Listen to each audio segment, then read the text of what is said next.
Welcome to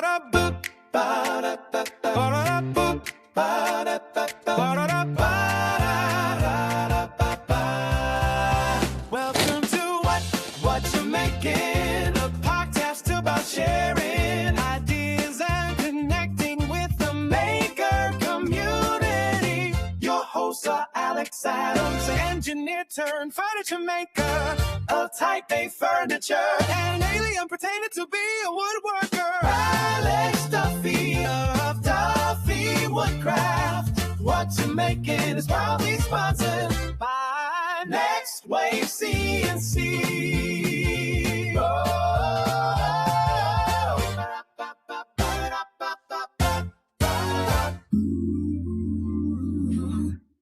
Welcome to What You Making, a podcast where we talk all about what's on our bench, spotlight makers throughout the community, and remind you that an estimated 14 million condoms are used daily around the world. Tonight's main topic is PPE, you know, that thing you don't use.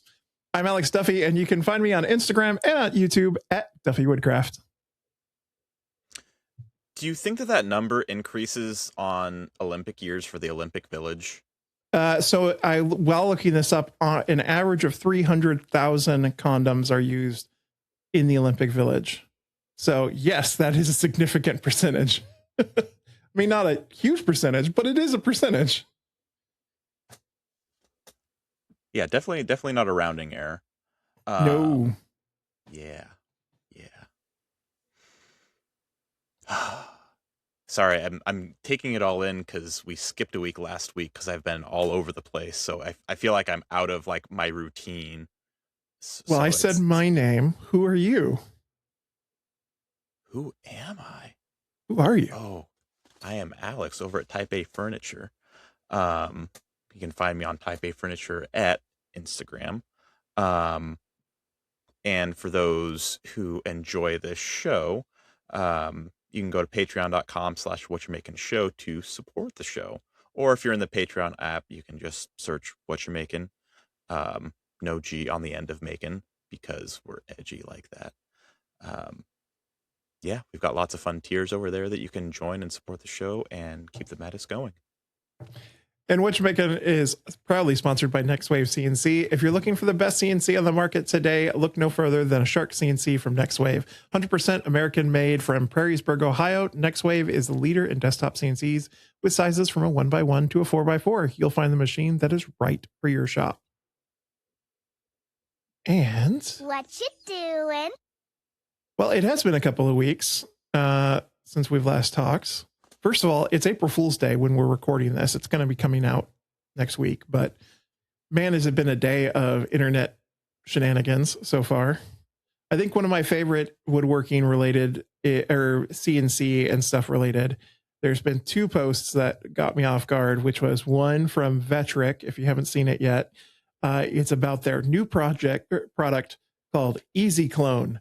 And it's where you can upload a photo of yourself to their Easy Clone software, and it will cut you out a clone of yourself on your CNC that will help you around the shop. And it was a video of Becky creating a clone of herself and then that clone destroying her shop and causing havoc. Does it carve it out of carbonite and then you have to warm it up afterwards, kind of like Han Solo? You know, she just magically appeared in the flesh. So I don't know if they just have like some kind of bio something that they're cutting out of, but who knows? They must have taken some ideas from Westworld to make that happen. Must have.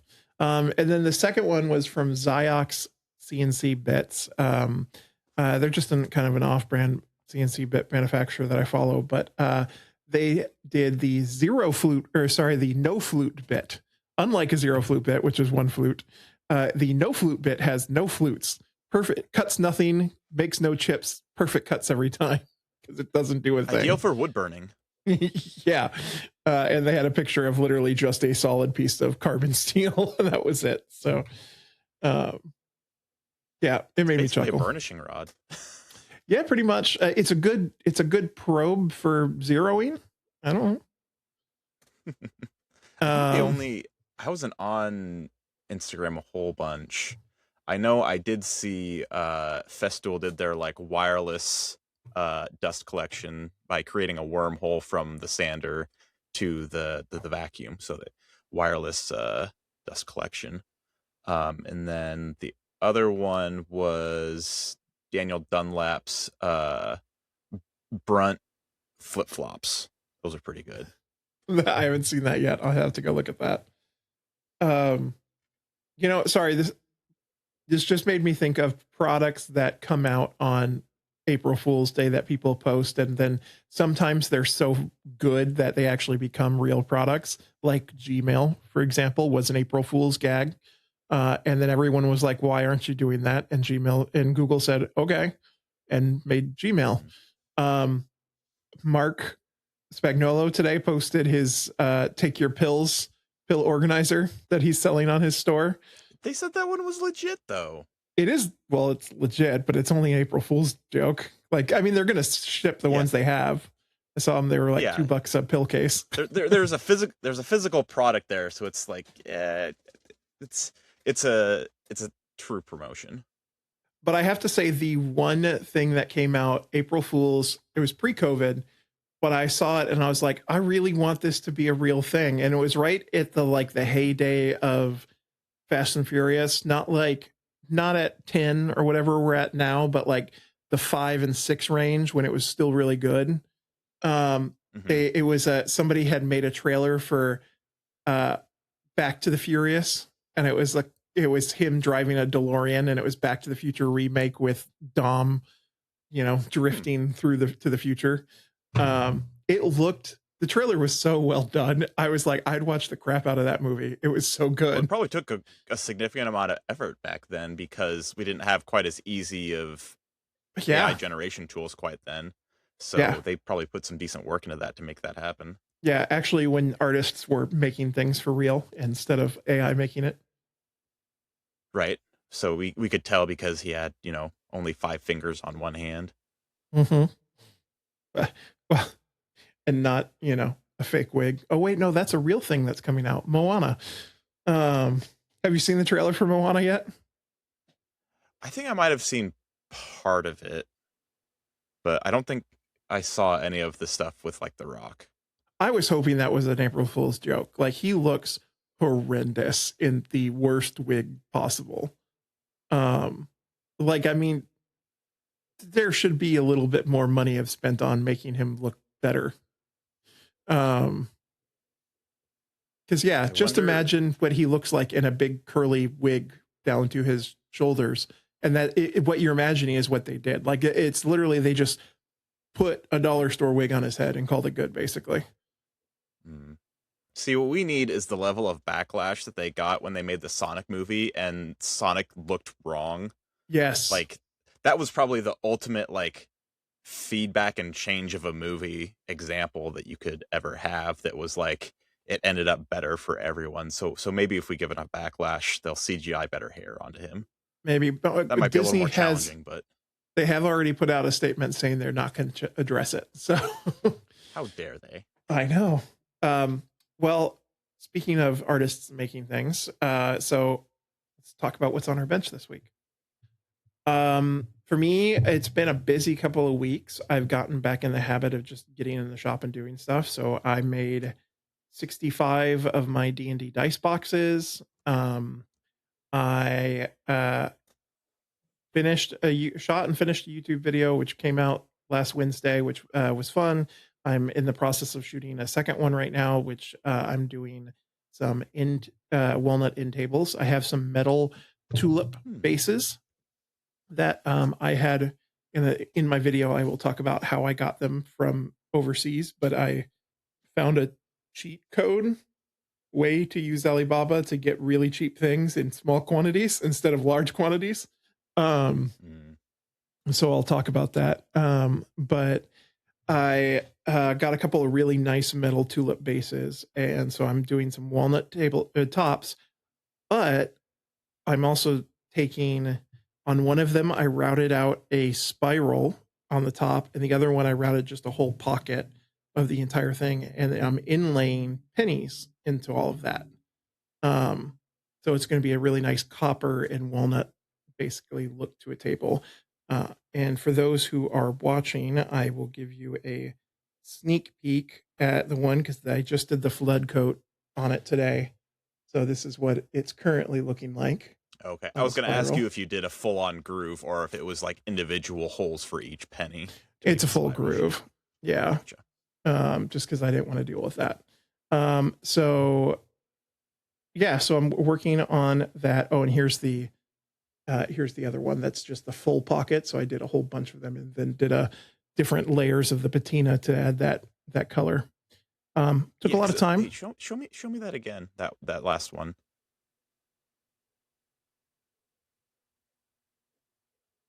Yeah, because I like how you made some rings with some of them that have the more The dirtier like shiny patina. ones are in a certain ring, and then the ones that are a little bit more dull are in a different ring, so it really catches your attention. And if you zoom it, let me find a closer shot so you can zoom in. Oh, that was before. This must be the one that's after. I also took the time and made it so that every penny is also facing the right direction at the same time. So when I laid them down, Upside down Abraham Lincolns? No, upside down. So like one row is Abraham Lincoln, they're all looking to the right as they're supposed to. The next row is the backside of the penny with the memorial as it. And then the next row, because we also changed backs in the 2000s to have that crest, Liberty crest, instead of the memorial. So then I have a row of those and then back to the Lincoln head, then memorial, then back to the crest and so on. Nice. So I did patterns within patterns. I have not yet, actually. I had to go to, I think it was 9 different banks in all to get $14 worth of pennies. That's a lot. Yeah, because a roll of pennies is 50 cents, so that's double the amount of did you say 12 or 14? $14. Yep. 14. So it's 1,400. 28 rolls. Yeah. Yeah, 28 rolls, but 1,400 pennies. Which I figured was I did the math and it was going to equal out to be 6 square feet is what I had enough pennies for. Because there are all these, back when people used to do the penny square like bathrooms with epoxy and stuff, because it was cheaper to use pennies than it was to buy flooring. I remember that. Yeah, so there are a bunch of calculators online for you can calculate square feet, and so I did that ahead of time. So I was like, okay, I want to make 2 end tables, maybe a coffee table, and so I'm just starting with the end tables right now for the video. But that has been really fun, and then I am working on a coffee table as well. And part of that, so the reason why I'm doing the end tables and coffee table right now are because I don't usually do furniture, but I have wanted to do a little bit more, and I wanted to do some bigger pieces because I just got into another retail location. So actually I've got into 2 new retail locations this week, a second one just yesterday. So one of them is going to be at Ridgefield Florist Shop, Florist and Gifts. Can't speak today. And that is going to have just like some games and my boards and just some of my smaller gifts. And then another one is a market friend, another vendor. She's been doing markets now for 4 years or so. So I've seen her basically since I started doing markets. And she decided to open a brick and mortar store, and she's inviting all of her friends that she's made at markets to have a space in her store. So I'll have a couple of shelves, but I'm like, if it's just going to be sitting there and she has 1,700 square feet she has to fill. So I was like, you want me to make a couple end tables and a coffee table? There'll be a nice showpieces you can put stuff on. And so she was really excited about that. So That's cool. yeah. So yeah, I have a big slab of it's actually bobinga, a live edge slab of bobinga that I'm working on for the coffee table. We had gotten in Colorado a few years ago, and it's been sitting in the garage because I didn't know what I wanted to do with it yet. So, for the dimensions of that piece, the coffee table is, I think it's 2x4, and it's a cross cut. So it's kind of an oval shape then. Mm-hmm. Okay. So yeah, so that'll be really fun. And then lastly, the last couple of days on the laser, I've just been bulking out a bunch of magnets for the upcoming UFO Fest, which I did finally get the invite to in the approval that I was approved. And so I will be at the UFO Fest in May. So I'm now going gung ho, full speed ahead on making the products I need for that. So I designed a couple of new magnets for this time of year, because I always not design a magnet or two specific for this this festival, and so I wanted a new design for this year for the people. I've had people that keep coming back to me over and over to buy the magnets. So yeah, so that's what's going on in my shop. What about you, Alex? Oh, I've still been chipping away at the walnut table leaves and getting those glued up. I had a lot of other things going on, which I'll cover in the what you're breaking section. So I didn't get as far as I had wanted on all of those glue ups. So I have the sub-assembly glue ups where there's either 2 or 3 boards together, and then it just needs the final glue up to put everything into that 4x4 dimension size. So that's where that stuff sits currently. So overall, I got into a rhythm of gluing everything up, which is kind of nice with those panel clamps, because if you know the dimension that you are clamping, it makes it a lot easier to set those up and set them up for the next thing. Because I found some interesting things out as I was doing that, which was, so I put a little bit of blue tape over those clamps, those panel clamps, so that I don't get glue stuck to them, because the Rockler ones are generally okay about getting glue peeled off, but the ones that I have from woodpeckers, they kind of have like a powder coated finish to them, which if you have like a thick piece of glue on there, it'll peel off just fine. But if it's a really, really thin layer of glue and it's not going above the like that kind of sandpapery like texture, like you can't really like pick it up and peel it very well. It just kind of comes off in little chunks. So it just depends on how much glue you're getting on there. So I'm just like, if I'm going to have any little bit of issues with peeling off glue, I'd rather just tape it ahead of time, and save myself the trouble and just peel off the tape. Because usually if there's enough glue for it to basically run down the side, there's enough glue so that it's easy enough to peel off. And so the other thing that I do is I make sure that the show face is actually facing down when I glue up, because the cleanup from the glue drip is so much easier that way, because we have gravity pulling it down, as opposed to if your show face is on the top side and you squeeze and you get glue squeeze out, it pops up and then it kind of mushrooms out and covers in a wider blob, as opposed to when it's flipped upside down, you get drips. And so you fill the crack without it spreading across the board nearly as much.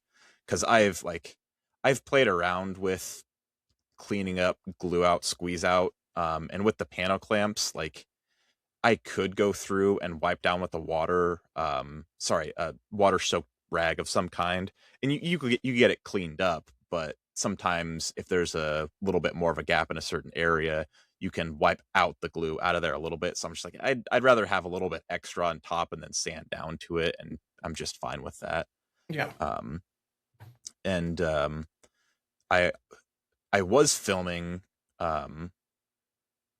all of that panel glue up, and with these large panels, because some of like the Rockler ones are 36 inches, the Woodpeckers ones are like 50 inches.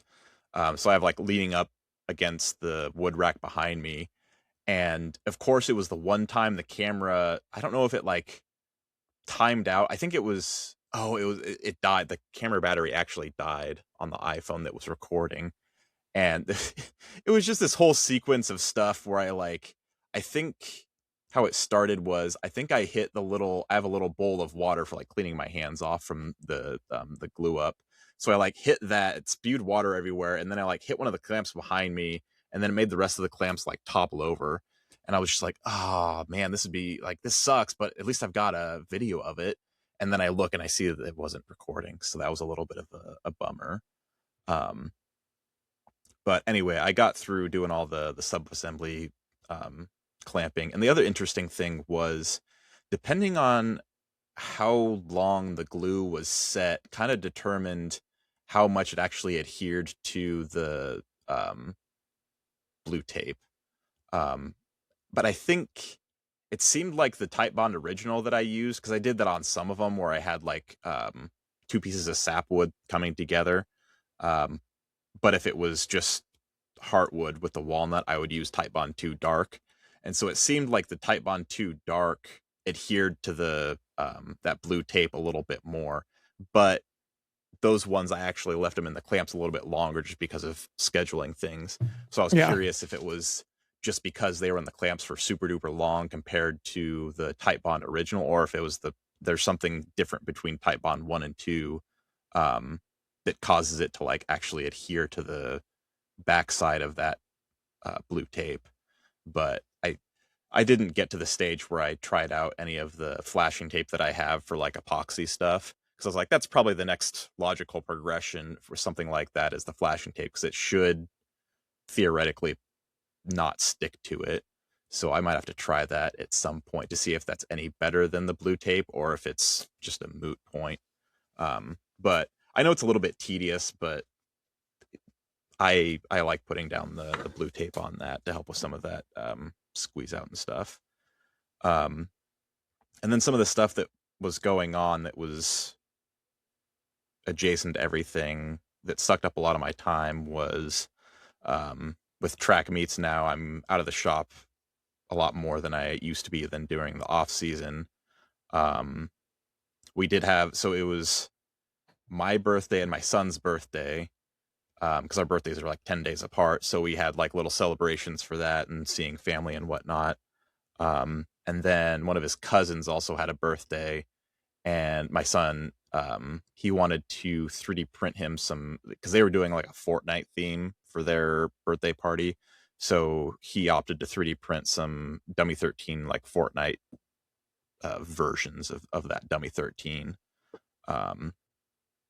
So we did that. And then what else is taking up my time is I actually won a 12-week personal training session with Jeffrey. His Instagram handle is the War Dropper.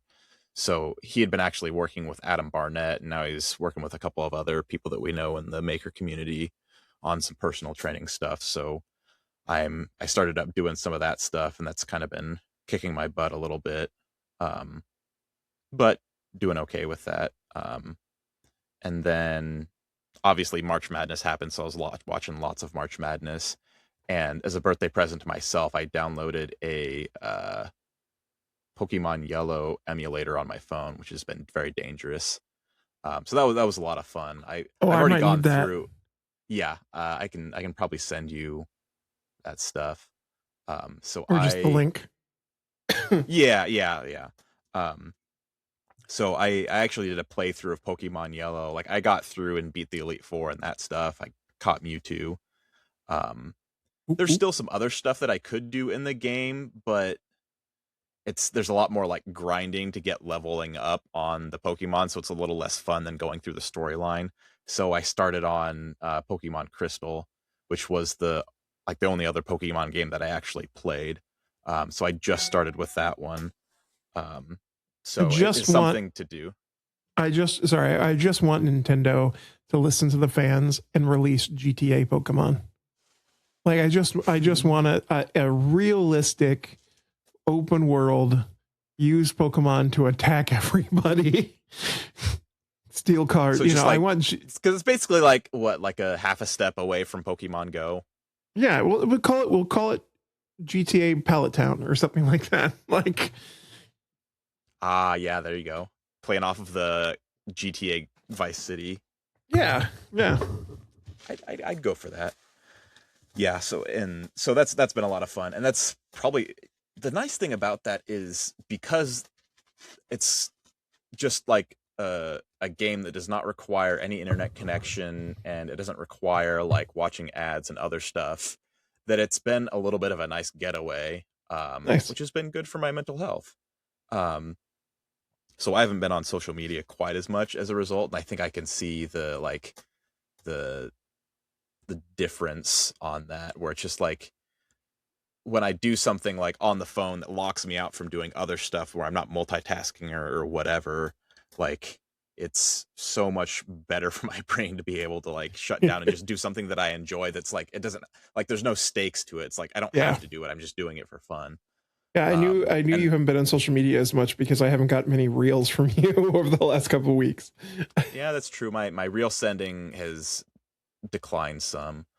But yeah, because it also makes it nice for like, you know, when I'm at track meets or whatever, where there's like just like the weird amount of like downtime in between stuff where it's like not enough to go do, you know, some sort of specific task. It's like, oh, I can just swap out and have a little session of playing some Pokemon. So I'm probably going to look into other versions of Pokemon that I never played just to play through and have some fun with it. Cause like, I'm not doing any like speed running or anything like that where like trying to achieve like 100% completion or whatnot. Cause then I would get obsessive about it. I know that's how that would go for me. So that's also been nice doing that while March Madness games were on. Cause it was like, I'd have a March Madness game playing and then I was also just playing Pokemon. So I was kind of like double dipping a little bit where it's like, oh, just relaxing, watching the game and playing a little bit of that. And then you'd be able to check in on the game and keep tabs on it, especially if it's a good game. And then, oh, I forgot to mention that. So for my son's birthday, he had requested a sushi themed birthday party. And I did not help out with this portion of it, but my wife made a bunch of like basically candy inspired sushi. It was really, really good. So she did a couple of things where it was like you get these they're kind of those rectangular marshmallows, and then she put a Swedish fish on it and then used Twizzlers to kind of like wrap and tie on the top. So not real sushi. No, not real sushi. This is all candy. Oh, okay. So instead of a like, well, she did do another thing that was kind of sushi-esque. I'll get to that in a second. But one of the ones that was really good was so instead of rice, it was Rice Krispies, and then instead of like the seaweed wrap, it was fruit by the foot wrapped around it. And then I think she had, I can't remember, she had some other like chewy kind of candy that were in there, and that Rice Krispie with the fruit by the foot was really, really good. And she had a few other different variations of the sushi, but like it turned out really like they looked really nice.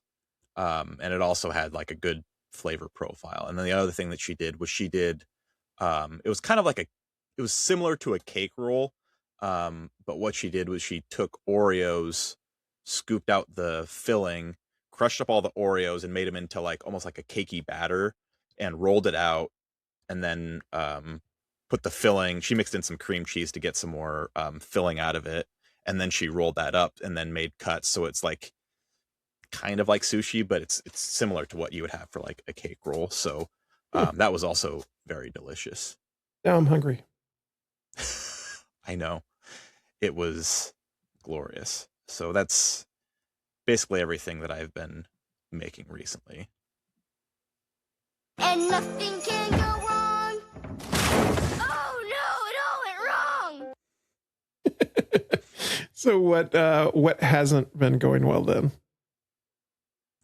So one thing that we actually tried with the sushi was doing like making these little like Jello bobas essentially. So you know, about the same size as like the bobas that you get in bubble tea, or like basically like a marble sized piece of Jello. Because what you're supposed to do is like my wife was like, use these instructions for this like Pinterest thing, and this definitely ended up as like a Pinterest fail. And so the first issue that we ran into was I think what they had given me for the reduction of how much water to mix in to make it a little bit more of a thicker Jello, I think was for a different size packet. So I don't think it was thick enough for what we wanted it to do. I think that was our first problem. Our second problem was after we had mixed up the Jello, we had used they were the not true syringes, but like the syringes that you get with like medicine for little kids. So it's got a basically a plastic nozzle on it, and so we're using that as a dropper and dropping it into cold water to essentially like get these beads to form. So when we dropped it into the cold water, it just like immediately dispersed like dye going in there. I'm like, this is not going to work. So the second thing that we tried was using vegetable oil. Since the water in that would not mix with the vegetable oil, it should stay in like a sphere, right? So we started dropping those in there, and it kind of looked like the size of each of these made it kind of look like caviar-ish, because it was a red jello, so it looked very much like caviar. But what happened was they weren't cooling down fast enough, and eventually when they all got to the bottom and they like covered the bottom, there was space in between them where there was still some oil. But eventually they kind of started just like forming together in one giant like blob.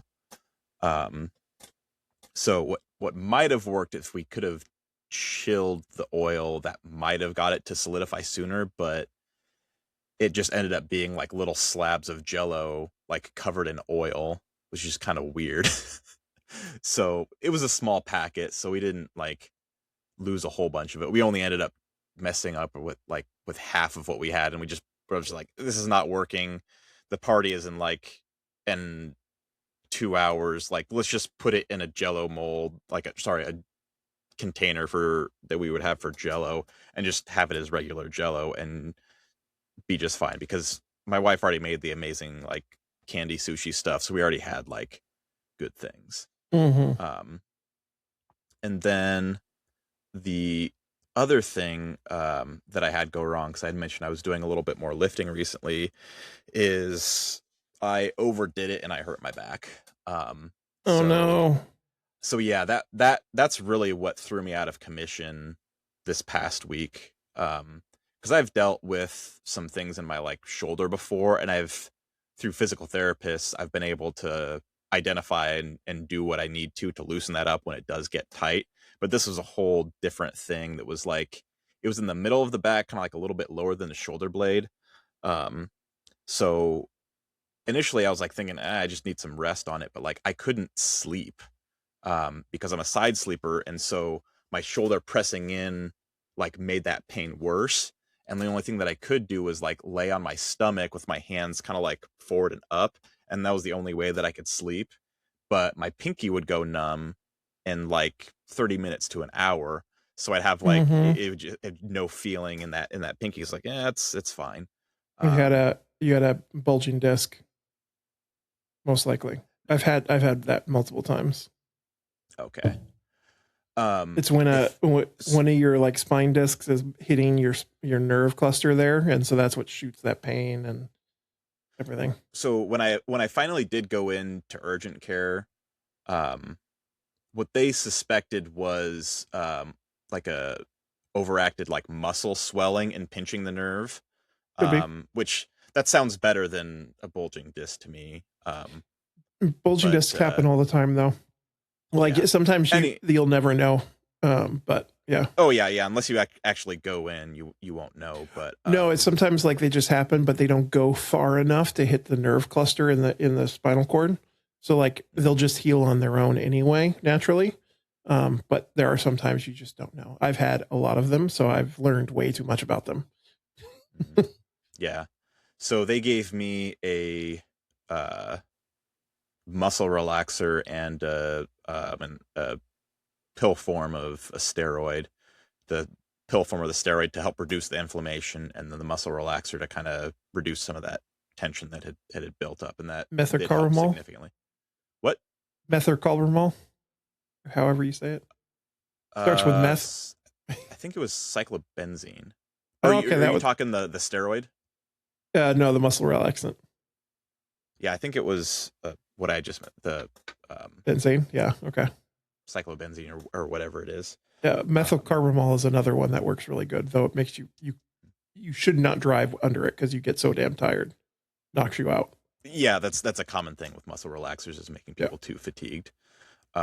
So I've been, for the most part, fine after taking those. And then I went in to see the same physical therapist that I've seen in the past. And because he's really good about identifying muscle groups. And basically what he had identified was that my right shoulder, which is the one that was having the issue, basically naturally sits really low. And with some of the lifts that I was doing, that engages the lat muscles of like basically pulling down on the shoulder blade, and those muscles pulling down compresses in that area where that nerve is. And so I've got some exercises and other stretches now that are a little bit different than ones I've done in the past that are supposed to help with that, and that have been doing well so far. But that's enough about my failing body. The other fun thing was welcome to getting older, man. Yep, it's just more and more frequent. Yep.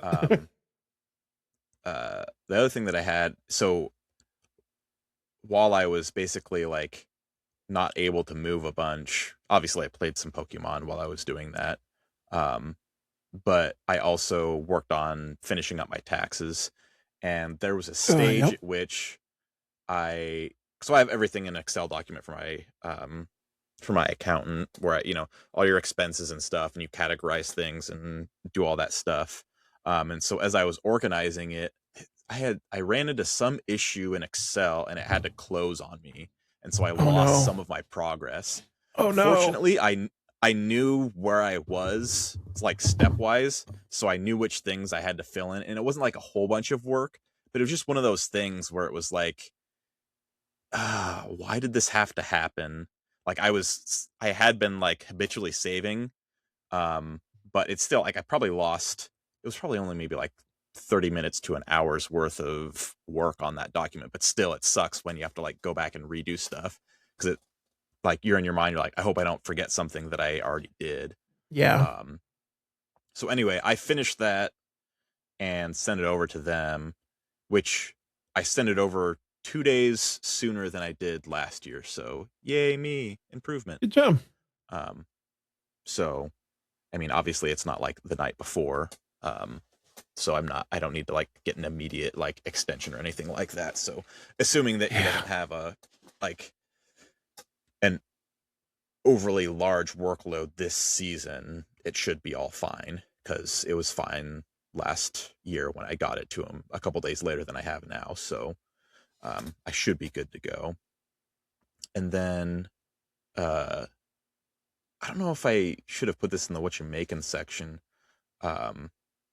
but I guess the reason I put it in here is because like it's going to be a little bit iffy on how it happens.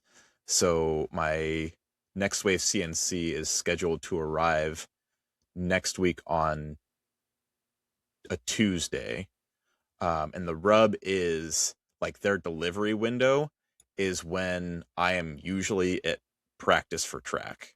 So I'm going to have to make sure that my wife is able to sign for it, and that they don't put it in some weird spot where it's going to be like impossible to move it around, or just something weird. Or they don't drop it off the truck.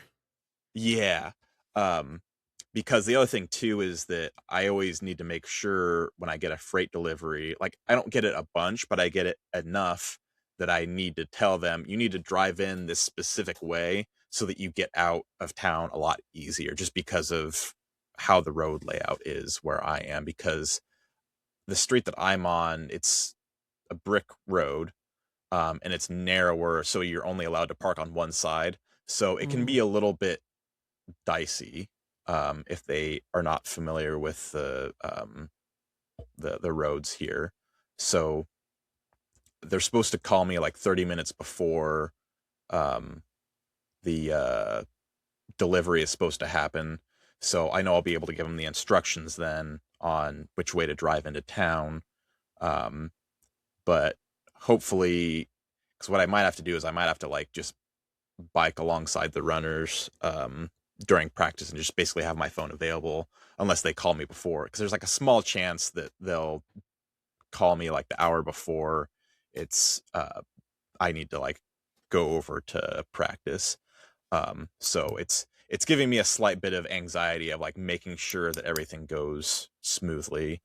Because like I haven't even checked what the weather's like as well. Because like if it's going to be rainy that day or something like that, I can't just have them leave it Yeah. out. Like I would need to like have a tarp ready or something like that, or get it moved in somewhere. Plus I'm going to need to clean out some space here in the garage with me, because I'm pretty sure that's where I'm going to put it. Because I've thought about putting that CNC downstairs, but I just don't know, because I'm not worried about the size of the work pieces being able to go in and out of the space. It's just one of those things where it's like what makes the most sense dust collection wise and noise and other stuff. Because I mean, noise, they're loud. So you're gonna, if you want any noise restraint, don't put it anywhere you want quiet. fair enough. That's probably the one thing that'll do that. Because I already like annoy my wife enough since she also works from home, like when I'm sanding or whatever. Uh-huh. If she gets isn't- annoyed with your sanding, like this is running a router. You're running a router constantly.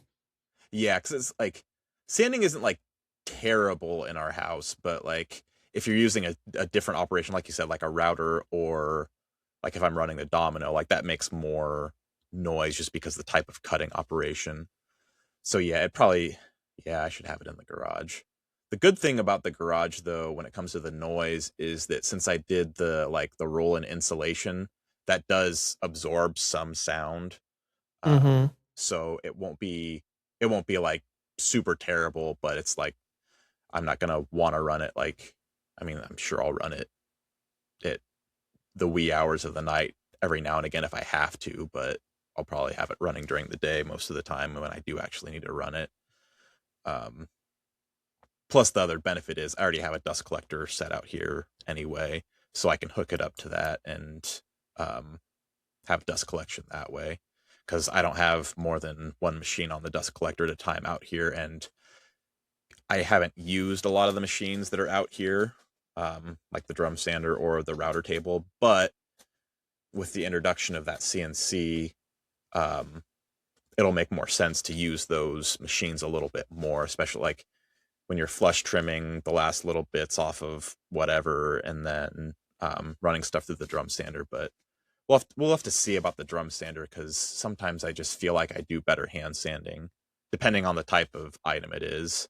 Because I do need to dial in the drum sander again, because I think I can't remember if it went out of calibration because I moved it, or if it was when I changed the paper in it to a different grit that I started having issues. But I just haven't needed to fix it to run something through, because the original reason that I wanted to have the drum sander was like when I had glue ups to be able to like strip off the extra glue stuff.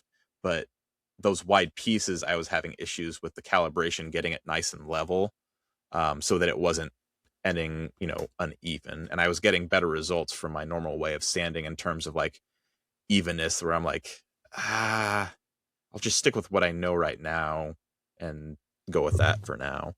So yeah, lots of things will get shaken up once that arrives for the better. So I am excited yet terrified for all of this to happen. Nice. For me, things that haven't gone well in the shop. So with the end tables, I did some epoxy for a flood coat on the top of them. As I've done, I always do whenever I do epoxy, because I don't use epoxy a ton for this type of thing. I way underestimated. So I poured, I'm like, oh, shoot, I don't have enough epoxy.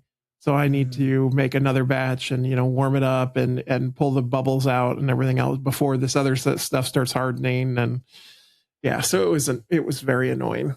But that it went okay. It was just frustrating. And then, yeah, with you, taxes, I had to do them this week, or not this week. I finally got them back. And this is why I'm saying it. Doing the taxes were fine.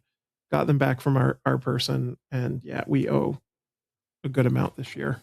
First time we've owed in a long time, which is frustrating because of all the new tax laws that came in. And This is also the first time that Duffey Woodcraft has had to make a profit, because don't listen to this IRS or anybody else. Don't use me as an example for tax stuff, whatever. But from what I understand is you have to make sure that you make a profit 2 out of the 5 years of business. In the last 3, I have not. And so this year I definitely needed to make a profit. So that the IRS doesn't go, hey, your business is a hobby, not a business, you know? Yeah, I'm probably going to be in that boat this upcoming year where like I will probably need to be on that side of the paper. Yeah. But I mean, technically Duffey Woodcraft made like $10, but because of, on paper.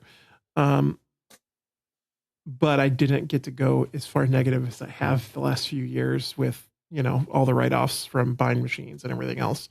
So, and materials and all that. So, so we ended up owing, and that sucks because I don't like giving the government my money, especially when it's not being used for things I want it to be used for, like fixing the potholes on our highway and such. Yeah. Education, all the things that it should be used for. Yeah. Yeah. Cause I had like was it 2 years ago was when I had a lot of like large machine purchases. So I just had a large amount of like capital expenses that year. Mm-hmm. And then this past year, I didn't have a whole lot of like large capital expenses. But I had a drop in revenue, which got supplemented with the coaching stuff that I had. So like overall revenue is fine, but it just came from a different source for me.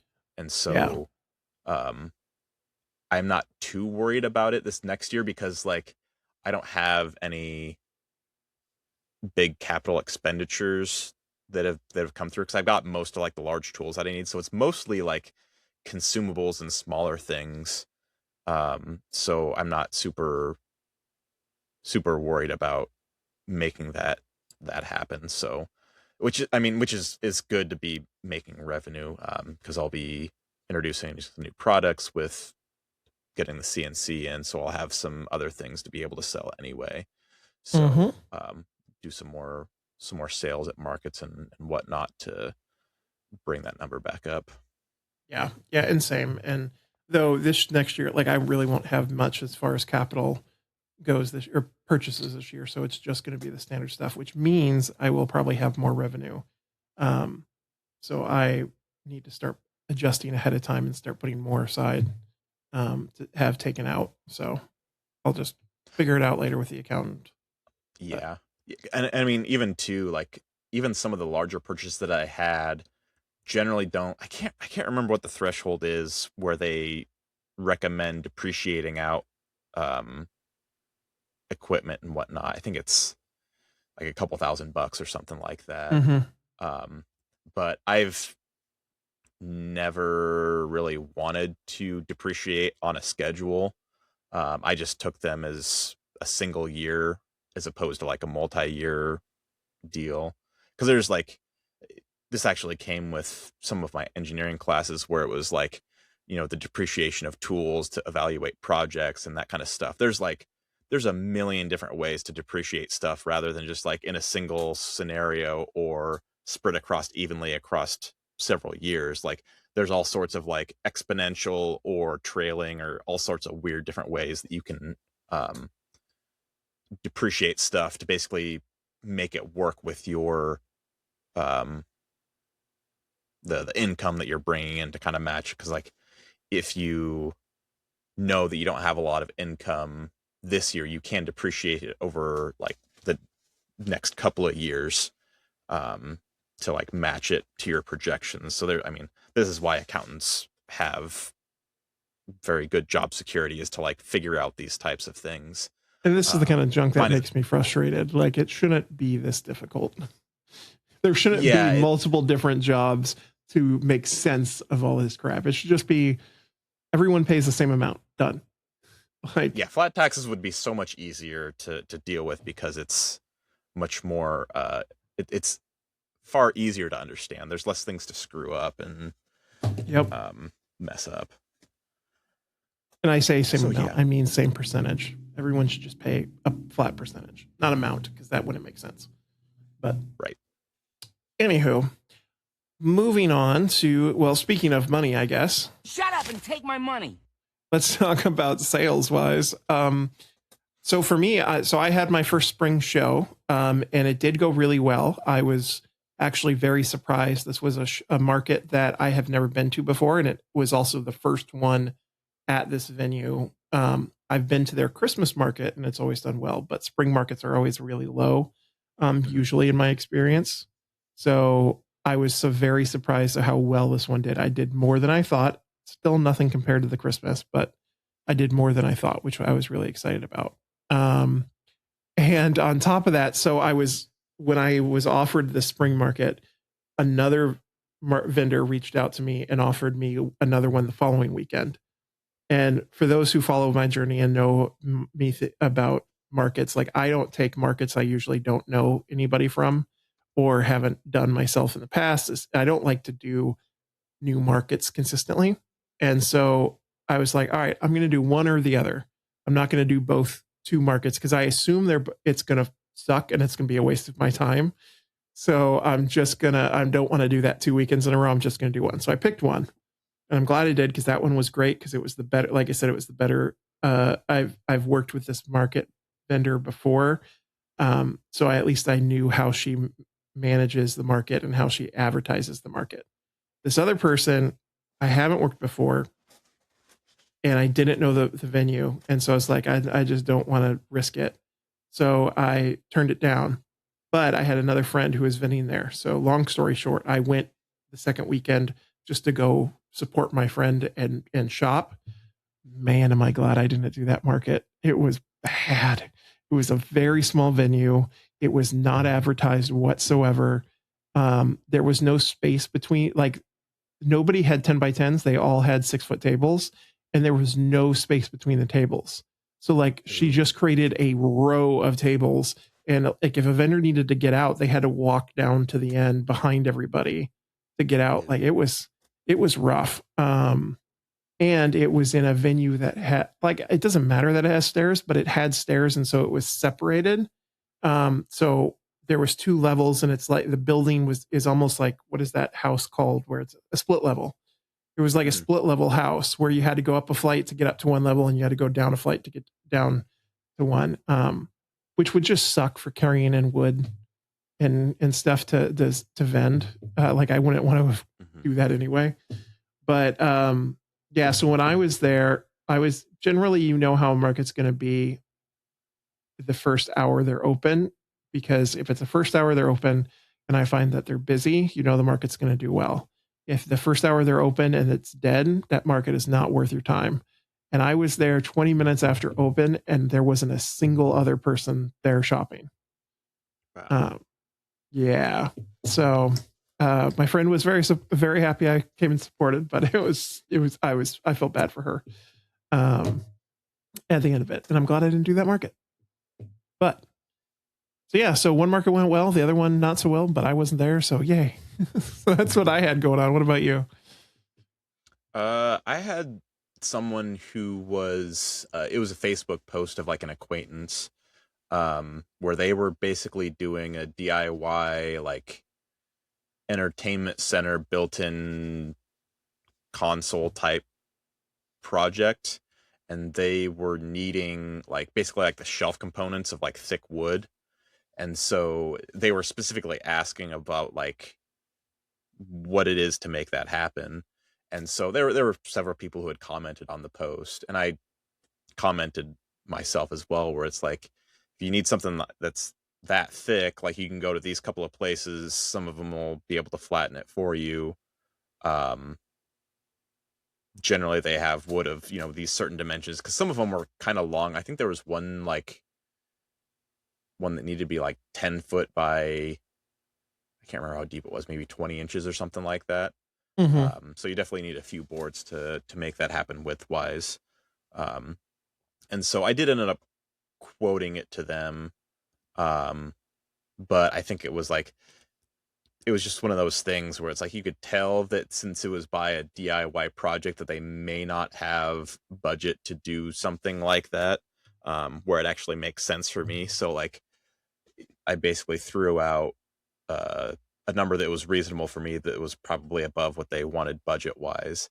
Because usually when you start getting into like the really thick, like 2-inch thick wood, like the price starts to increase more exponentially, as opposed to like if you're doing something that's just about an inch thick, like the cost difference isn't that much. So I wasn't like completely bummed that one got away, but it would have been nice because it was an easy project, where it was basically like it just needs to be these dimensions and then it pops in. But you know how things are with like built-in stuff and scribing things and whatnot. So it's like it's one of those things where I would have had to have put a lot of caveats on it, where it's like I will make it to these dimensions, but if you're trying to scribe to certain walls and stuff, like you're gonna have to do that type of finishing work. So it was good to be able to have something to actually quote, even though it didn't come through. So at least a little bit of action there. So it's just kind of like fishing, where it's like, you know, you want to at least see the bobber move occasionally. So Yep. Alrighty. I can't click on it. Somebody's watching me. It's my anxiety. So, what have we been watching this week? My first maker I want to shout out is RP Bastillo. Basilio, thank you, RP Basilio. So they posted a cigar humidor that they've been making. One, the humidor is gorgeous, but what's puts it over the top, quite literally, is the marquetry lid on the panel top of the lid of it. They did a cracked Liberty Bell that is inside an oval of sapele, and it's surrounded by a bunch of figured maple and walnuts, and it is just incredible. Like the Liberty Bell. I mean, it looks like you printed off a graphic of the Liberty Bell. Like, it is very well done. So I was incredibly impressed in their marquetry skills. So yeah, that's my first one. First one that I've got is master.shitova, Shitova. This also is a marquetry one. And this one it was a little bit of a partway through their post, or sorry, not partway through a post, partway through the project, where they had put in the marquetry for basically like the flower heads. And I really love the 3-dimensional aspect of this one. Or maybe it doesn't technically count as marquetry if it's 3-dimensional. That might technically be under intarsia. Anyway, semantics aside, the one that I really, really like is, of the flowers that they had on there, one of them that they had was a bachelor button that has like a very distinct petal shape to it, that I just really liked and I instantly recognized. And I just love that I could recognize it instantly of the type of flower that they were creating and conveying. So really great work on that to easily identify what exactly was in there just at the snap of fingers. Yeah, absolutely. And I want to do this real quick because that was the Liberty Bell when I was like, you can just see how nice. well done that is. My next one is Anna, and I apologize, Anna, I'm going to butcher your last name. Jeavons, Jeavons. So she is a content creator, but posted a really funny video of introducing her boyfriend, who is a woodworker, and made she called it a stool thing. So you better be really nice because he's shy about it. It was really funny. And he like comes up and he's like, "This is my walnut side table I made." And like, it's just this, it was one, the walnut table is gorgeous. And like, he's like, "I'm not a professional woodworker. I just made this." And like, I commented, I'm like, "Semi-professional woodworker here. Like, you made a great end table. Looks great." But the whole video about, "You better be nice to him or I'm going to come and get you," was just so funny. The way you describe it makes me think of Embarrassment from Inside Out 2, where he's just like, Yes. He's got the hoodie on and just kind of like That's exactly how he hold up. walked up. He's like, he just holds it up and he's like, this is my thing. And it was so well done. Yeah. So good job, guys. Wonderful. The next one that I have is Sass and Solder. So they made this 3D house out of stained glass. So it looks like it's kind of like birdhouse size, roughly. And it's got these really nice blue and green and kind of earthy tones to it. And it just hangs up on the wall. And I just love the 3-dimensional aspect of it. It just pops out with all of that color against the wall. So it's really cool. And that's Sass is SASS, and Solder is the way to look them up. So yeah, it's really, really cool. Cool. The next maker I want to highlight is Corey over at Fortress Fine Woodworking. Fine Woodworks. So Fortress Fine Woodworks. So he just dropped a 3-part video series on YouTube that he built a functional solid walnut toilet. What? Yep. He made a walnut toilet, sealed it in epoxy. It is completely functional, flushes and everything.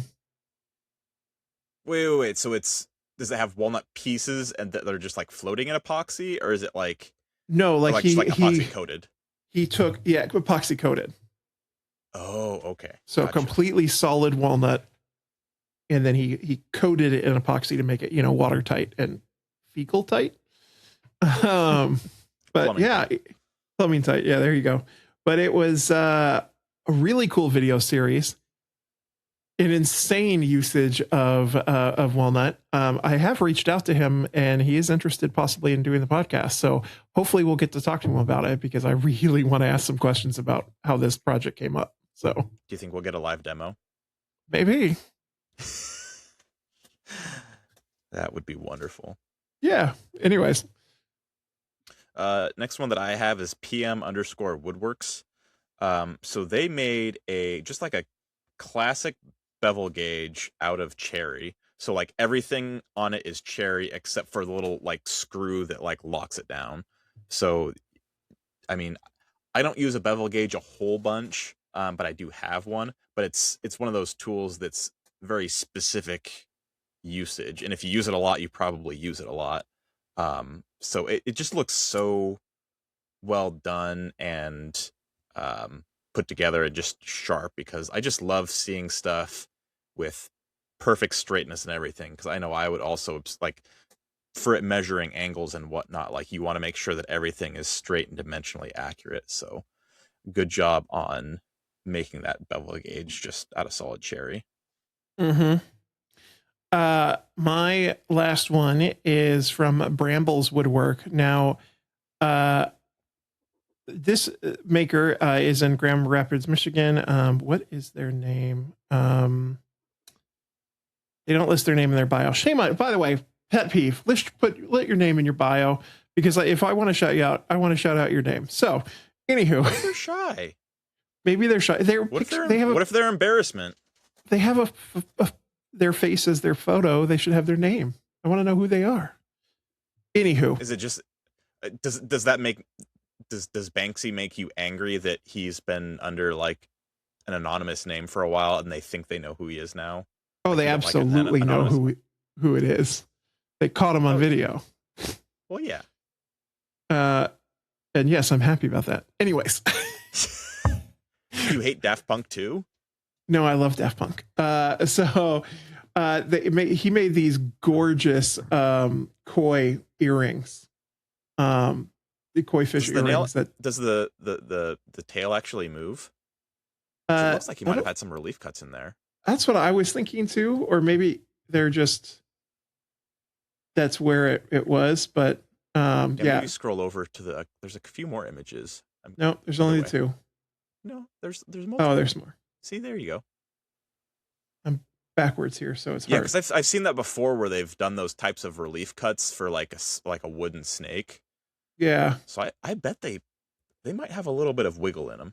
Yeah, he just makes some incredible like you can see more examples of his earrings. His wooden earrings are just so well done. So they're some of the best I've ever seen. But yeah, I loved the koi fish ones because I'm a sucker for koi fish things.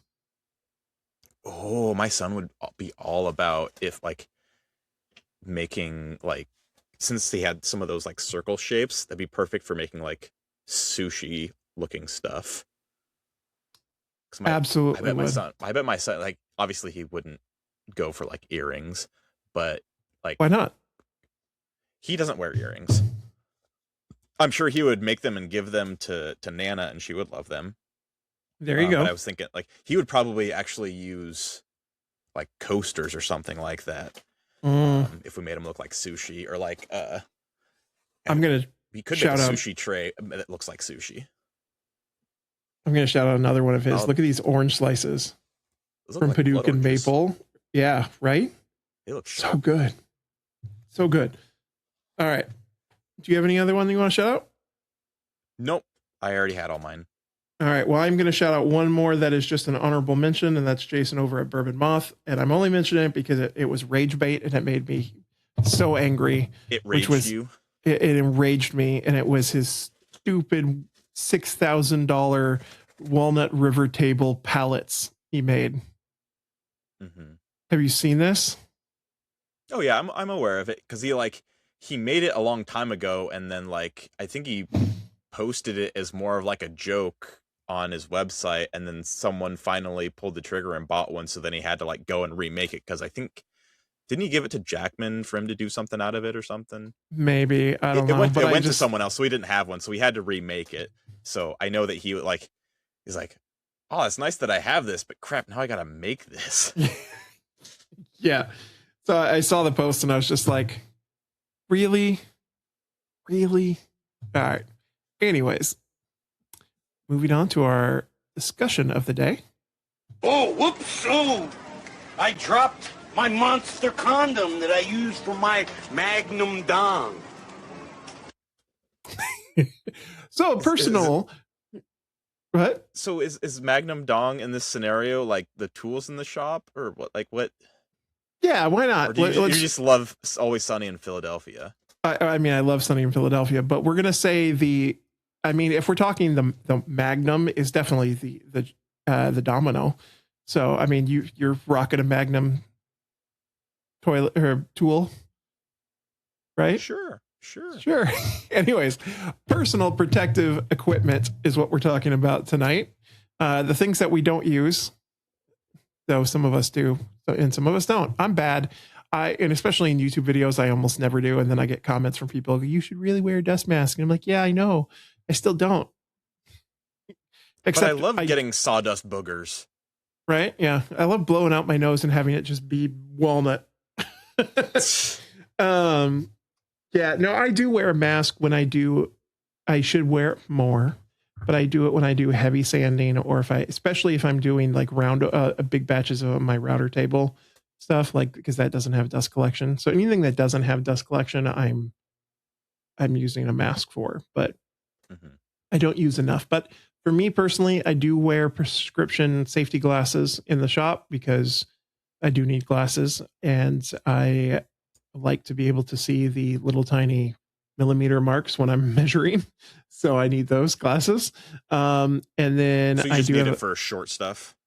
Yeah, it's all close up. So more like reading glasses. Yep.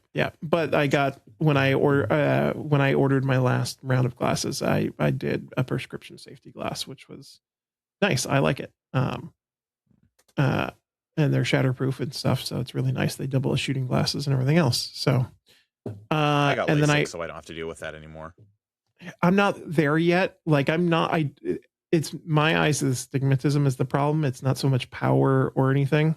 It's stigmatism. And so I'm not there enough yet to make it worthwhile for LASIK, but enough that it bothers me. And then I wear a base camp dust mask. And that's because I like, so I've worked with Basecamp. They did sponsor me at one point. They don't anymore, but I do like wearing their mask because they've designed a mask for bigger faces, rounder faces like myself. And so it does seal properly around the jaw and stuff, where a lot of the other ones don't fit my face well. So I do appreciate that. And so they've done a great job with their XXL mask. And then I have a Shop Fox hanging air filter as well to help. Then anytime I walk into the garage, I do turn that on. It's part of my power up thing. So that's running. So it's not like I don't have any ventilation or anything going in the shop while I'm working. That's what I use for PPE. What do you use? So I kind of broke this down by what it is that you're actually protecting. I know your notes are impressive in our chat notes. It's the TISM, man. It's the TISM. I got to write it all down and organize it. Bullets and bullets. Yes, bullets and sub bullets. So yeah, when it comes to like the eye protection, a lot of times I'm just using, because like I had mentioned, like I had gotten LASIK, which was for my distant vision being blurry, not the like close-up vision. So most of the time, if I am wearing safety glasses, like usually I just opt for the cheap stuff, because when it gets scratches or smudges or whatever, you can just toss it and move on to the next one. There are some safety glasses that are like a little bit nicer, but the amount of protection that you get, there's not that much of a difference, because they're all under the same spec. I can't remember what the ANSI spec is on it. There's a specific number or something like that, but they all fall under this certain amount of impact resistance, and you're not getting, between your more expensive and your less expensive brands, there's not really that much of a difference protection wise. So that's why I opt for the cheap stuff, because they work just fine and they can be replaceable. They're like a disposable item for me. However, on the other spectrum, I will throw on the Ray-Ban Meta glasses, because they don't have prescriptions. They just have the lenses in there, which you can protect with. So if I occasionally need to film with stuff, like I'll turn it on and film stuff, but then I'll just leave them on as protective eye equipment. So that makes it easy to just always have something on in most cases. I mean, generally speaking, like if I'm doing sanding or something like that, I'll skip eye protection because I don't really need it. But anytime you're making any type of like cutting operation, generally speaking, like you got to make sure that you have that eye protection, because you can get stray wood chips and stuff that fly out. Like I've had this has happened to me before, where I'm using the track saw and I'm just trimming off a little bit off the edge to like straighten something up, because sometimes I make an initial cut when the board is rough with the track saw, and so sometimes you get a little bit of wavering because the wood moves after the fact or whatever, and then you need to go back with a cleanup pass. And because it's not covering both sides of the blade and there's not as much chip collection going on there, you're more likely to get stray little chips that are like the width of the blade. And so I've occasionally gotten those in my eye, and they're a pain in the butt to get out. It's like getting a large piece of sand in your eye. So anyway, yeah, that like any type of cutting operation, definitely. Drilling, cutting, where you've got anything that's more than just like sawdust sanding. Even sometimes if you're sanding, it can actually help with, like you said, if you don't have like dust collection, because like if you're hand sanding a bunch of stuff and you're starting with a low grit, that stuff can prop up through the air and kind of get into your eyes and kind of irritate them. And then like for the breathing aspect of the thing of like protecting your lungs, obviously masks are obviously how you address that. And there's a few different variations that I'll use. So I have a full face mask respirator that I use a lot. So if I'm doing something where I need both eye protection and protection for the lungs of what's in the air, I'll just throw that on, because that's one whole unit and it seals perfectly. So like, especially if I am doing something with like the router or whatnot, where you get stray wood chips, but you're also getting some sawdust and you don't have like good sawdust collection, that's a good scenario, because like you can have a router kick or something like that and pop up and hit you. And so that full face mask adds even more protection than just like the normal glasses, because it's protecting all of your face. it is a little bit more spending of an item, but more often than not, when I reach for something, I'm going to use that just because it like covers all of my bases in just like one thing. Mm-hmm. And sometimes what I'll do is I'll throw on the half mask respirator, which just covers your mouth, not your eyes. And that one I'll do if I'm doing like a lot of sanding, just to make sure that like locally I'm not getting stuff in the face. One thing that I've wanted to try, but I haven't gotten to it yet have you seen those they're like little like nose plug things? I know a few people have used them. I can't remember the name of them, but it's basically like a little filter that you stick in your nose and you can still breathe through your nose, but it has a filter. I've seen ads for them. I've just never, I don't know anybody who's ever used one. Yeah, I think there's been a couple people that I've known who have used them and like them. But again, it's a specific scenario that you're using it for, which would probably be good for like, sanding and whatnot, where you might get a little bit of stuff in the air. And when it comes to the type of cartridges that I put in masks, I just like doing I think it's like the P100 cartridge or whatever that filters out like, it's supposed to be like 100 or 99.999% of like PM 2.5 size particles. I think that's 2.5 microns, if I remember right. It's a certain size of like debris that's in the air. But the P100 cartridges also filter out organic stuff. So like if I'm doing like an epoxy pour or it happens a lot if I'm using a lot of Starbond CA glue when I'm filling gaps with the black and then using accelerator, that will make your eyes water, and it also gives off odor. So that like I always use that full face respirator because it keeps my eyes from watering, which regular safety glasses wouldn't do that. And then the filtration filters out that odor that's really, really strong. Because you can still get the P100 filters that don't do like the organic compounds or whatnot.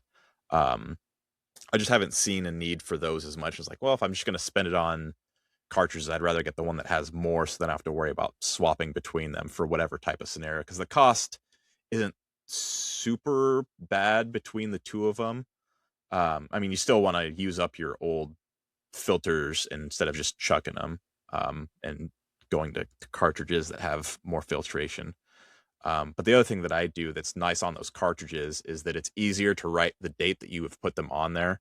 I think, who did I learn that from? It was either Zach at Double K Designs or Ryan at Holst Design Co. I can't remember. I think it was one of those two who had done it, where they just like, as soon as they put a new cartridge on, they write down the date so they know, oh, I've had this one on for like 6 months. Even if I haven't used it a lot, it's probably degraded some, at least on the organic compound side of things. So that's what I have for the mass side of things. And then you already alluded to the dust collection in the air when it comes to just filtering out the normal environment. I have a similar, mine is the Wen version of that air filtration system that I'm generally like turning on. And I have one in each area. I'd like to have two just because my areas are kind of like rectangular in shape. So to get that full circulation, I'd like to add another one eventually just to like keep it moving so it can cycle through a little bit faster. Because I will also set the timer on it for when I leave to be like maybe like an hour or two after I'm out of there. Because when you're walking around, you kick up dust. And so you want to keep on going until it's done essentially settling. So it's nice to have that feature to have a timer on it for when you leave to like keep going and get all the extra little bit of stuff that might be floating around in the air. The other thing is ear protection for just sounds and whatnot. And I probably don't do as well as I should on this one because I like using because I have the AirPod Pros, which do seal.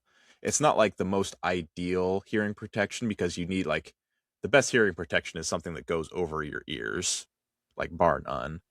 The plug, like the little like squishy plugs, like they kind of do okay. Because I've actually been in some environments where like we doubled up on the like the little inner ear plugs and then over the ear hearing protection, which honestly, if you want really good hearing protection, but also want to listen to stuff, like doing over the ear noise canceling headphones is really good. Because before I had the AirPods, I had they're like the Sony's noise canceling headphones. It's like the XM 4100, something like that. I'd ended up giving those to my wife because I didn't use them as much, because like with the AirPods, like I always have them in my pocket so I don't forget it somewhere, which eliminates that issue of like, well, I can't find it, so I'm just not going to use it for this quick little thing. So, not the most ideal for earring protection, but I think it's okay. And then my last category that I have is more like general protection from like just stuff that hits you, any kind of like flying projectiles. So I am usually wearing my Calavera apron if I'm working with anything that could like hit me in the gut or impale me with whatever, because that extra layer of leather is nice to be able to take some of that impact. So like when I'm on the router sled or whatever, like some chips could go flying or whatever, or the router could jump and hit something and send out a shard. So it's like I'd rather have something in front. I mean, same thing with like running stuff through like say the table saw or whatnot, where there's risk of kickback. You'd want to have something to at least absorb some of that impact for you. And then I will on occasion wear steel toe shoes, usually if I'm moving a lot of material, because like that's when I'm more likely to like drop something on my foot. So I don't use them nearly as much as I used to, just because I didn't run into scenarios where I needed them, but like I know when I need to like cover those toes. So like if I'm going like to a lumber yard or something like that, it's like, yeah, probably a good idea, because if a big slab moves or whatever and falls on your toe, that's gonna frickin' hurt. And then during certain operations, regardless of what the weather is like, there's a scenarios where I will only wear long sleeve shorts and like long sleeve pants. So like if I'm working with say the carving disc, like that's a scenario where my entire getup is the full face mask respirator. I've got my Calavera apron on, and then underneath that I've got a long sleeve shirt, and then I've got long work pants, and then I've got my steel toe shoes, because like the like power carving that I do, as well as some of the other routing operations, are probably the ones that have like the most risk associated with them when it comes to injury. And then a little bit more on the other spectrum of that, of like stuff like impacting you, is just general ergonomics. So I do have a few like rubber floor mats around in the shop in spaces that I stand a lot, like right in front of the bench. I've got a couple of mats so that your back does not start to hurt after a while. Because sometimes we're standing or even hunched over when we're sanding stuff, and it can really be a drag on your back muscles to be in those orientations. So doing whatever you can to be in a more ergonomic position, so that you don't like stand up after 8 hours of sanding and you're like, oh my gosh, I can't move. Because I've had that happen before, where it's like you don't realize how much of like muscle work that you're actually using that's not accustomed to that, because you're like hunched over on whatever work piece you're looking at. And then sometimes I'll throw on some work gloves, but obviously it's kind of a dicey scenario, because if you've got a blade or something that can pull you in, you don't want to have gloves that can be an extra like hazard to pull you in. It's just the same thing with like having long hair around like a lathe or something like that, where it's like you don't want it to risk pulling you in for that. But like, you know, if you're moving a lot of boards or whatever, it's good to have a little bit of extra grip. But honestly, the one thing though is that with a lot of the rough sawn boards that I get, like I am not really at that much of a risk of getting splinters out of it, because usually when they're cut, it's more like fuzzy than it is like sharp splinters. typically those sharp splinters, like you're getting that out of some type of like processed plywood or something like that. So like if I don't use plywood a lot, but if I'm moving around plywood, like those ones can splinter pretty easily because they have those thin layers that they've laminated together. So you're much more likely to get those annoying splinters out of those. So I'll definitely wear some work gloves if I'm moving some of that stuff around. Usually it's for like shop projects. And then more general first aid is like, it's easy for me because I'm in my house and we have our like first aid kit with all of our cabinets and stuff that I know that I need to would need to get to. So for the most part, I've got that stuff covered for like, because I think the one thing that I can't remember who mentioned it. I can't remember if we talked about it, but like probably one of the things that people don't think about is like knowing how to do like a tourniquet.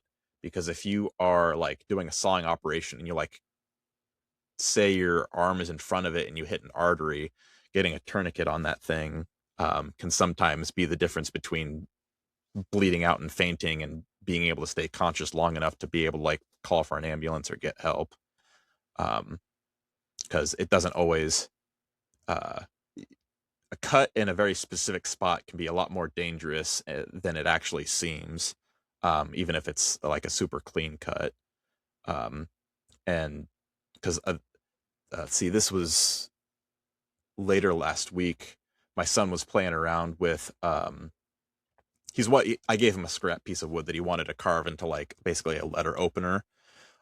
So I had gone into the drawer of like carving knives to give him, and I gave him just like the basic I can't remember what the carving knife is, but it just looks similar to a kitchen knife but just shorter. And there were some other things in there, and I was watching one of the March Madness games, and he was in the kitchen doing this because I gave him a clamp to like hold the workpiece. And then I hear him say, "Daddy, can you come help me?" And he's like, "I cut myself." And so he had gotten he had broken one of the rules that I had given him, where I'm like, one of the rules is don't go in the shop without me. So he had gone down into the shop in that same drawer of tools, and he had gotten like one of the spoon carving gouges. So he was trying to use that, but he did not have the skill to do it, and he ended up cutting his thumb with that. And it was a very like, because it was a very sharp tool, it did cut very cleanly, but it did bleed a decent amount because it was sharp and it did go in a little bit. Like it didn't hit bone or anything like that. The fortunate thing being this was just hand tools, because generally like with hand tools, you generally endure like small cuts. So I did have to have a little bit of a talk with them about making sure that we know how to use the tools, and if you're going to be wanting to use a new tool, you have to come to Dad to make sure that you know how to use that properly and safely. But in that instance, I knew where the first aid kit was. I knew where to, we had our Band-Aids and stuff. We needed to stop the bleeding first. We kind of put a paper towel on it to kind of get it, or a little bit of, sorry, not paper towel, a little bit of gauze on it to absorb some of that initial blood before we went and put some Neosporin and a Band-Aid on it. Because fortunately, it was not, it wasn't larger than what you would need a typical Band-Aid for, so we didn't need any type of special Band-Aids. Although I will say, some of the Band-Aids that we get, there are some like finger Band-Aids that like they're a lot wider and they look kind of like an H because they're made for like going around the fingers. Those work really, really well. And then there's another one that's like, it's kind of like hourglass shape that also goes on the finger.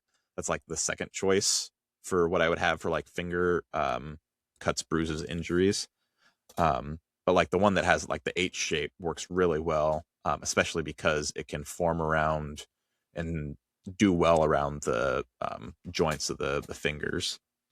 And then the last thing that I have that I put in, gosh, might have been 2 years ago. So occasionally when I'm going up and down the stairs to the basement, when I'm carrying material, like if it was like wet outside and these are painted stairs, I would slip with like an 8-foot slab in my hand and fall on my butt. And then that slab like hits my arm and like pinches stuff and whatnot. So that became a pretty legitimate safety concern for me. And so how I've been able to address that is by putting down those like adhesive grip that's basically like 80 grit sandpaper on those stairs. And I have not dealt with a fall down those stairs once since then. So it's kind of, it's difficult to quantify because it's like, am I just getting more cognizant of what I'm carrying and I'm better with my feet, or is it the fact that I've got that adhesive grip on there? I mean, I'm leaning towards the Could fact be both. that there's, yeah, I'm leaning towards that because of the fact that there's grip on there, because if my foot kind of rolls over the edge a little bit, since I've got it covered all the way from the top all the way to the bottom, there's always contact with a grippy surface. So even if like my foot rolls over and it's kind of on the edge, it's got a good amount of traction that I can stay upright and be able to catch my balance easily enough. Yeah. So yeah, there's a lot of different things that you can do. Of course, this is not like a fully exhaustive list, but it's a pretty thorough start, as you would say, by describing my notes. Exactly. Good news, everyone. It wasn't wanting to click again. So we have a couple events coming up. The CNC Summit is already over, but if you had purchased a ticket for it, remember you can watch those courses all year long. So you have a year to access all that. I believe for the next month, you can still go and purchase a ticket if you want to get access to the ticket. So I was going to ask that if it's possible to buy it after the fact. I believe so. So I think that I will leave the link in my bio for the next couple of weeks, just so people can get to it as needed. And then, so as I mentioned earlier, I have my next event is the McMinnville UFO Fest. If you happen to be in the area, it is May 15th and 16th. You can come see me and see my booth layout and whatnot, but it's the second largest UFO fest in the United States, only second to Roswell. It is a great time. On Saturday the 16th, they do a big parade downtown, and there's tons of floats and people dress up. Not just the people in the parade, but just people walking around are all dressed up. It's a great time. So if you live in the Pacific Northwest and want to come check it out, McMinnville, Oregon is the place to be on May 15th, 16th. When is the Roswell one? I want to think it's in July sometime. So I don't remember summer. Exactly. I think so. I just remember bothered the me. like. Do you remember the one year where it was like the Facebook event of Storm Area 51? Yes. Do you remember that? Yes. Did that connect with the Roswell one at all, or is that fairly independent? It was completely independent because they wanted nothing to do with it, because that was some guy who did it, and then like everyone was like, don't actually show up and do it because you will get shot, and like it was this big thing. I remember, didn't they have like food vendors and stuff out there, and they got like a turnout of people who were just like there to party. I mean, obviously we had the famous like Naruto run that one guy did in the background. Right. No, it is. I double checked here. It is July 2nd through the 5th in Roswell, which doesn't seem smart to me. That's the hottest. I mean, it's not the part hardest of the year. It's not literally the hottest, like August would be, but still it's one of them. It's going to be really hot. No, thank you. Yeah. But what else is taking place May 16th is near you. Yep. They've got the Midwest Maker Meetup happening in Omaha, which is Omaha Woodco is the actual event there. And then I know through the grapevine, they're planning some other like after hours excursions or whatever, because I think they were going to do like maybe like a zoo day or something like that the rest of the weekend or something like that the day following, which for those who are not aware, Omaha has basically the best zoo in the world. It is massive. I've been told this. Yes, you can get through everything in a day if you do not have children with you like slowing things down. Like it's possible, but you have to like schedule it out. Like there's that much stuff. It is like an entire weekend to get through the entirety of the zoo. And they actually they have a lot of fun special events throughout the year. I don't know if they have any special events during that particular weekend, but like they do a lot of fun stuff, especially like they did some Halloween stuff in the past that we've gone to, and they'll do like date night type things, where they like host it in like the evening in some of the indoor exhibits. So there's a lot of cool stuff they do there. So I will say, according to Google, San Diego is still the world's best zoo, but Omaha is second, followed closely by Singapore. Just saying. San Diego and Omaha switch places a lot depending on where you're getting their reviews from. Okay. Yeah. But those two are like consistently the best, is San Diego and Omaha. Yeah, it was funny because I had never heard of the Omaha one until last year, and then all of a sudden, like my feed has been full of stuff about the Omaha Zoo. So you need to go. We need to get apparently you there sometime. It is a lot of fun. Good. Yeah, I love the Portland Zoo too, and they do zoo lights in the winter. So we usually like to go in the fall and winter for the Christmas lights that they put up, and they have a train that you can go around, that they take around the entire zoo. And they have lights up in all the pens and everything. So it's fun. I can't remember. So Lincoln, which is close to Omaha, it's like an hour away. They do a really good job of their zoo lights. I mean, they're a smaller zoo, so it's a little bit more of a manageable project.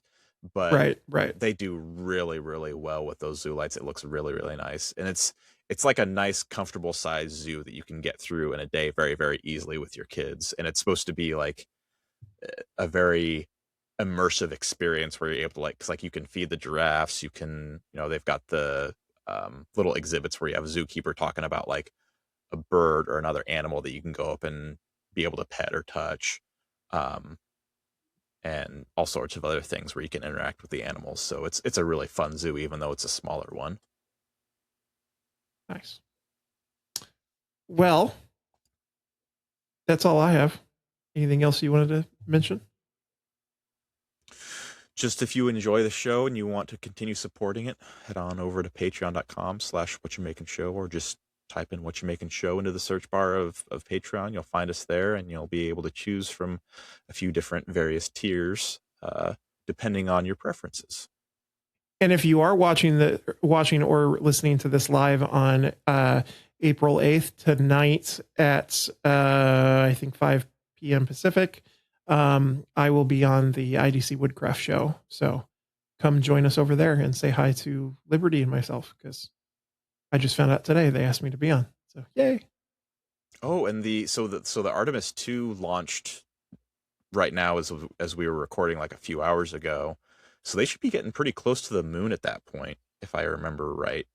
Cool. So I would not sign up for that one. Coverage. Like I kind of want to do it, but at the same time, like I don't want to be the person that just sits there and watch and waves as it goes by. I want to be, if I'm going to the moon, I want to go on the moon. It's just like the Futurama episode where the moon has become like basically a carnival. Yeah. The fact that they're just your version of the moon. Well, no, if you're going to the moon, go to the moon and land on it. Like I get they're testing the system, but I'm like, it feels like we're doing Apollo all over again. We've already been there, supposedly. Yeah, let's do it. It is.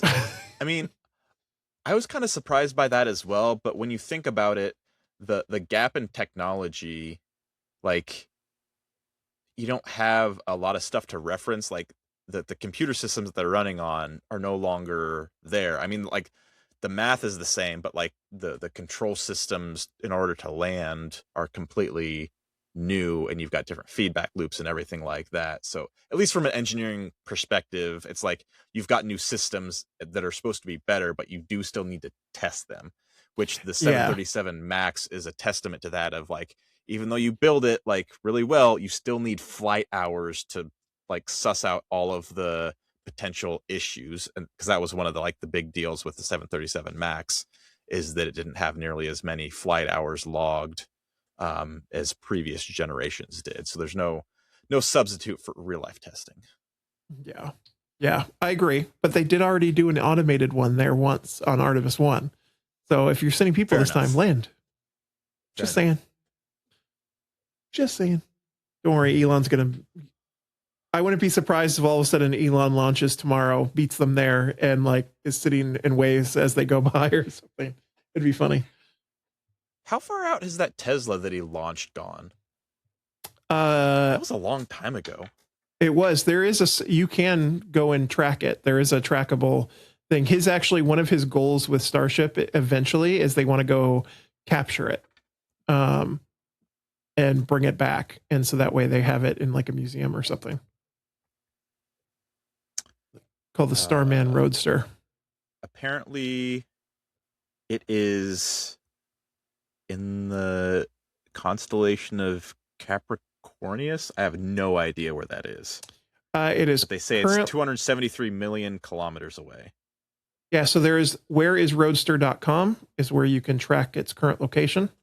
And it is currently just outside the orbit of Mars, on its way back in towards Earth. Oh, so it's an elliptical orbit. I thought they were doing a Voyager thing where they were like going for like distance. Nope. They set it in a stable elliptical orbit that goes from Earth all the way out past Mars and then back into Earth's orbit and back out again. Interesting. I did not realize that. Yeah. Which that also ties into the fact that a new season of For All Mankind has been released, and like their whole thing is they're at Mars right now. I know. I can't wait. I haven't watched the new season yet, so I can't wait though. I love that show. I absolutely love it too. I just hate that they release it on a weekly schedule where it's like, I know you have these, just give it to me. I know. That's why I'm not dump of the entire season. I'm not watching until the end, and then I'll watch it all at once. I don't like the weekly thing. If I like the show enough, I will watch them as they come out. But for other shows, I'll do what you had just mentioned, and I'll wait until there's everything, because I'm like, it's the same for Invincible with me, where it's like they did this thing where they dropped like 3 episodes, but I think there's like 8 or 10 total. I'm just like, oh man.